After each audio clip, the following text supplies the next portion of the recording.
صباح الخير عليكم، عاملين ايه؟ يا رب تكونوا بألف خير. انا النهارده قلت اعمل معاكم باميه باللحمه، ودلوقتي انا قطعت البصل وحطيته، وهبدا احط الزيت زي ما انتم شايفين.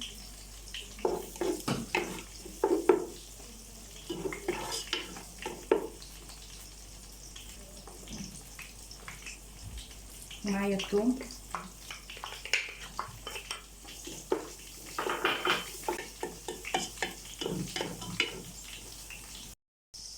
دلوقتي اهو الثوم والبصل بدا يصفر معايا، بدا ياخد لون اصفر اهو كده.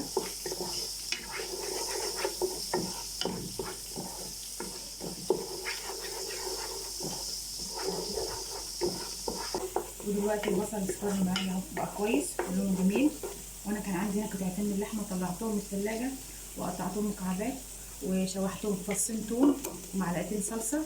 ابدا احطهم كده مع البصل والثوم اهو.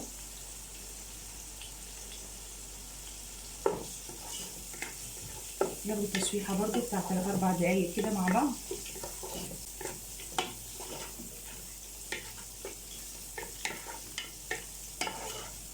اجيب بقى التوابل وهبدا انزل بقى معايا هنا شطه مطحونه،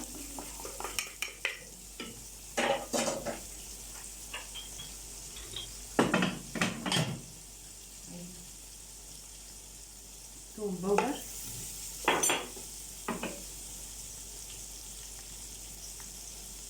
بصل باودر، معايا هنا معلقه من الكزبره الناشفه،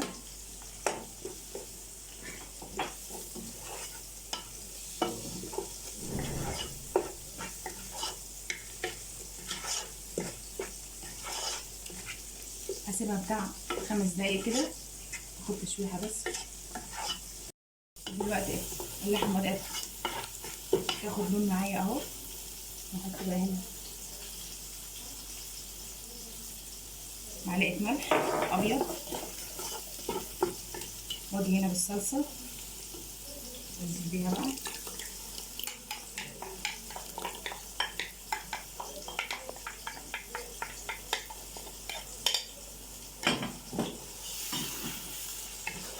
واسيبها بقى على نار هاديه حوالي ربع ساعه على ما ادي الباميه تشويحه كده.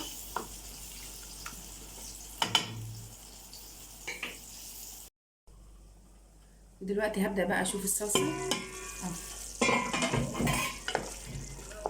اهي اتسبكت معانا بقت جميله اهو زي ما انتم شايفين كده.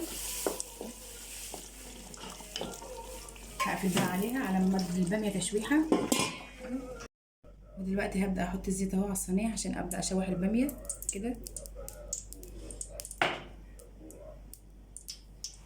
الباميه دي انا كنت جايباها خضرا وانا مخزناها في الثلاجه انا بايدي والله.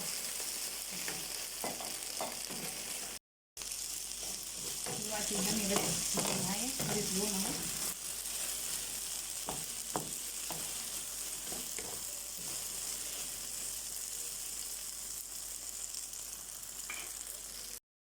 خلاص كده بقى خدت لون اهو. هبدا اشيلها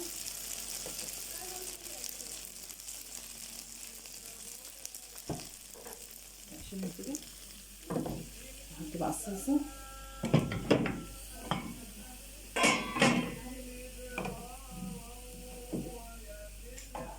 وابدا احطها على الصلصه.